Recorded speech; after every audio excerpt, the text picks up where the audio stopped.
जैसे सरदार भाई लोग कहते हैं सत श्री अकाल। अकाल यानी काल से परे, यानी काल जिसका कुछ नहीं बिगाड़ सकता, वो अकाल है। और सारा संसार काल के मुंह में जा रहा है, वो काल भगवान है। इन दोनों में से आपने चुनना है कि हमने किसके सपुर्द अपनी जीवात्मा को करना है। काल के जाल में फंस गए तो 184 में किसी को नहीं छोड़ता हो, तो आखिर बिल्ला कितना से बना के फैलाएगा। और परमात्मा की शरण में आ गए तब फिर तुम ऐसी जगह जाओगे वहां जाने के बाद तुम्हें वापस यहाँ नहीं आ सकते, तुमने जरूर करना होगा। क्योंकि जन्मों जन्म बीत गए, बार पैदा होना, बार बार मरना, फिर पैदा होना, फिर मरना, ये दुनिया खत्म होने वाली नहीं भाई। ये चलती जानी है, ये गलत फहमी है कि दुनिया खत्म हो जाएगी। पता नहीं कितनी बार प्रलय, कितनी बार महाप्रलय, कितनी बार चारों युग खत्म होने के बाद दोबारा शुरू हो गए। ये खत्म कब होगी दुनिया? इसका कोई आदि अंत नहीं है, चलते ही रहेगा मामला। लेकिन एक मौका है इस दुनिया से निकलने का, और वो मौका है कलयुग में। जब कबीर साहब ने कहा कि 3 युगों में जितनी मर्जी लीला दिखा, लेकिन चौथे युग में एक भी राक्षस पैदा किया फिर देख लेना। आज जो हम बचे हुए ना राक्षसों से, इतने बड़े बड़े राक्षस पैदा हुए, कहाँ चले गए ये सारे राक्षस? कौन सी फैक्ट्री थी जो राक्षस बनाती है बंद हो गई? 3 युग तक फैक्ट्री में राक्षस ही राक्षस बने, अब क्यों नहीं बन रहे? इसलिए नहीं बन रहे क्योंकि वादा हुआ है, वादा हुआ है कबीर साहब से कि 3 युग में मैं राक्षस बनाऊंगा, चौथे युग में मैं राक्षस नहीं बनाऊंगा। लेकिन 3 युग में आप पंथ मत चलाना, चौथे युग में आप पंथ चला लेना, मैं रोकता नहीं। 3 युग में जीवों को लेके मत जाना, चौथे युग में जितना मर्जी ले जाना, मैं रोकता नहीं। क्यों? क्योंकि चौथा युग आते आते मैं कितना बड़ा जाल बुन दूंगा कि जीवों को समझ में ही नहीं आएगा कि मैं पूजा कर रहा हूं तो किसकी कर रहा हूं। मैं परमात्मा की पूजा कर रहा हूं या काल भगवान की पूजा कर रहा हूं, जीव को यही समझ में नहीं आएगा। और वो सारी उम्र काल भगवान की पूजा करता करता काल के मुंह में चला जाएगा। ये निश्चित है, ये निश्चित है। इसलिए कबीर साहब की वाणी को समझो। कहते हैं रहना नहीं देश ठिकाना है। ये हमारा देश नहीं है, ये हमारा देश नहीं है। आज हमारा बड़ा पूरा परिवार है, शादी का त्योहार है, शादी हो रही है किसी की, और एकदम दूल्हे को अटैक आ गया, मर गया बेचारा मंडप में। अब लगो रो चीखो चिल्लाओ, ये कैसा देश है भाई? बारात जा रही है दूल्हे की, रास्ते में एक्सीडेंट हो गया, किसी खाई में फंस गिर गई, सारे बाराती मर गए। ले लो स्वाद दुनिया में रहने का, ये यहाँ का स्वाद है। ट्रेन में जा रहे हो तो खुशियां मनाते जय माता की करते करते, और ट्रेन आपस में टकरा गई, हजारों लोग मर गए। ले लो स्वाद दुनिया में रहने का। केदारनाथ में गए पूजा करने, पाठ करने, तबाही बच गई, लोग बह के आए, 3.5-4 लाख बंदा मर गया, गांव के गांव डूब गए। ले लो स्वाद दुनिया में रहने का। ये ऐसी दुनिया है मेरे भाई। अभी अपने साथ कुछ नहीं बीत रहा है इसलिए अच्छी लग रही है।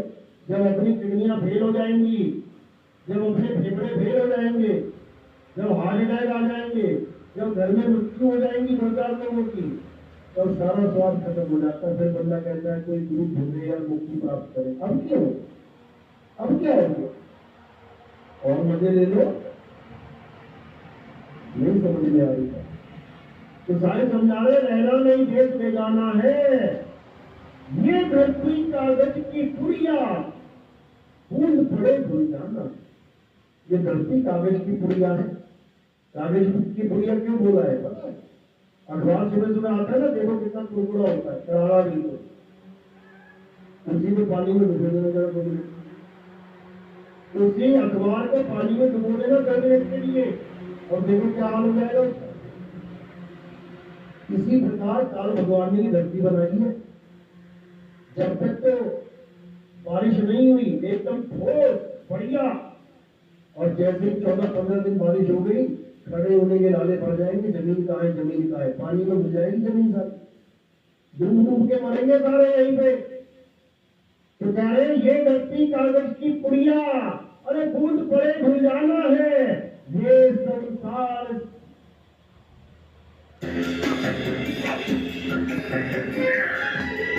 झाड़ और झांकर, झाड़ जाकर क्या, जो पेड़ पौधे जहाँ पे जंगल होते हैं ज्यादा, वहां झाड़ियां भी होती है। कह रहे ये संसार झाड़ और झांकर, उलट पुलट मर जाना है और रहना नहीं देश ठिकाना है। तो अब जाए कहाँ, और जाए कहाँ, जीना यहाँ मरना यहाँ, इसके सिवा जाना कहाँ, कहाँ जाए।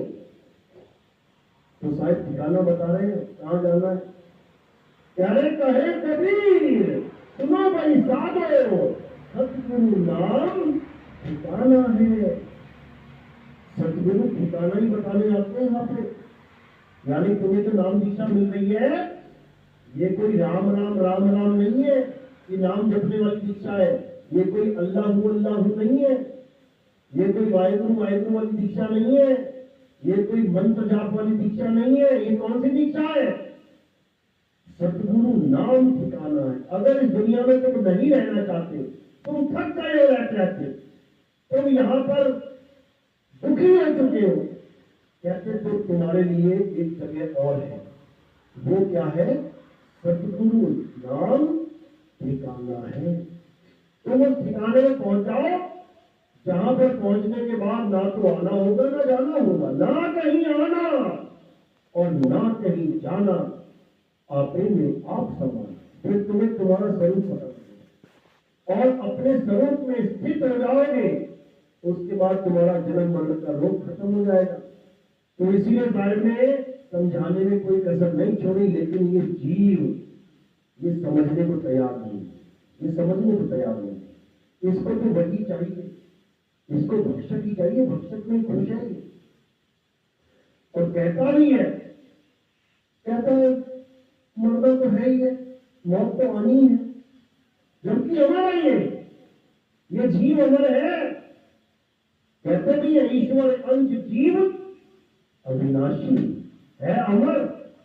लेकिन इसके दिमाग में ऐसा फीड कर दिया गया है, मेरे मरना तो है ही है, एक दिन तो मरना ही है। इसीलिए ये बिल्कुल बेफिक्रा होकर बैठा हुआ है, मेरे मरना ही है, सबने मरना, हम भी मर जाएंगे, सबने मरना है, हम भी मर जाएंगे। और जब आती है मौत तब भाषा हॉस्पिटल की तरफ, पर क्यों नहीं कहता कि सबने मरना है, हम भी मर जाएंगे। फिर इसको डॉक्टर चाहिए, फिर इसको ट्रीटमेंट चाहिए, फिर इसको इलाज पूरा चाहिए, प्रॉपर चाहिए। अब कहते हैं कि एक दिन मरना ही है, मर जाएंगे, हालत खराब हो जाती है, क्योंकि ये भूल चुका है कि ये अमर है। अब अमर आदमी क्या करे? मर तो सकता नहीं बेचारा, क्या करे? अब क्या करे? मरने से बचने का तरीका समझे। यानी जो उसके दिमाग में फालतू की बात डाल रखी है कि तू एक दिन मर जाएगा, इसको निकाल के अब इस जन्म मरण से निकलने की सोचे, क्योंकि अमर तो वो हो गया। गुरु ने तो भेद समझा दिया कि तू अमर है, अब उसे कोई दूसरी अमरता की जरूरत नहीं है, अमर तो वो है ही है। अब उसे किस चीज की जरूरत है? अब उसे ठिकाने की जरूरत है। अभी कौन सा ठिकाना है? अभी ये नाशवान देह को ठिकाना बना के बैठा है। अब नाशवान ठिकाना है तो एक दिन नाश होगा ही होगा। ठिकाना टूटेगा तो फिर भागेगा नया ठिकाना ढूंढने के लिए। उसके लिए फिर उसको नया जन्म लेना पड़ेगा, बचने वाला नहीं। यानी बार बार जन्मना, बार बार मरना पड़ेगा, कोई बचने वाला नहीं है। मां के जन्म में जाना पड़ेगा। आज इंसान जन्म मिल गया, शुक्र मनाओ। अगला जन्म क्या पता कुतिया के गर्भ से निकलना पड़े, बिल्ली के गर्भ से निकलना पड़े। आज तुम्हें एक सुंदर मां मिली है, 2 हाथ 2 पैरों वाली, अच्छी बात है। फिर तुम्हें 4 पैरों वाली मां मिल जाएगी और एक पूंछ वाली, उसको भी अपनाना पड़ेगा। कुत्ते के बच्चे देखो, मां आती है पूंछ लाती, वो भी पूंछ लाती हुए पहुंच जाते हैं। दोनों को पूंछ लाना पड़ेगा, मां को भी बेटे को भी। आज बिना पूंछ का जन्म मिला, कितना सुंदर लग रहा है, उसके बाद पूंछ मिल जाएगी, बड़े सुंदर लगोगे। लगानी पड़ेगी, लेकिन 84 में जाना पड़ेगा। समझ लो, भैंस बन गए, गाय बन गए, बकरा बन गए, समझ लो क्या हाल हो जाएगा। और ये बनना पड़ेगा, ऐसा नहीं हो सकता कि कोई बच जाए। तो इसलिए कबीर साहब बार बार समझा रहे हैं कि लाख 84 भटकते अब कौर पे अटके आए, और अब की पासा ना पड़ा तो फिर 84 जाए।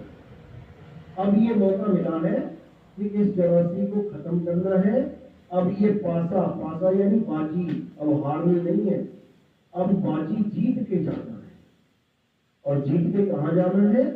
अपने निज स्वरूप में जाना है, अपने आत्म स्वरूप में जाना है।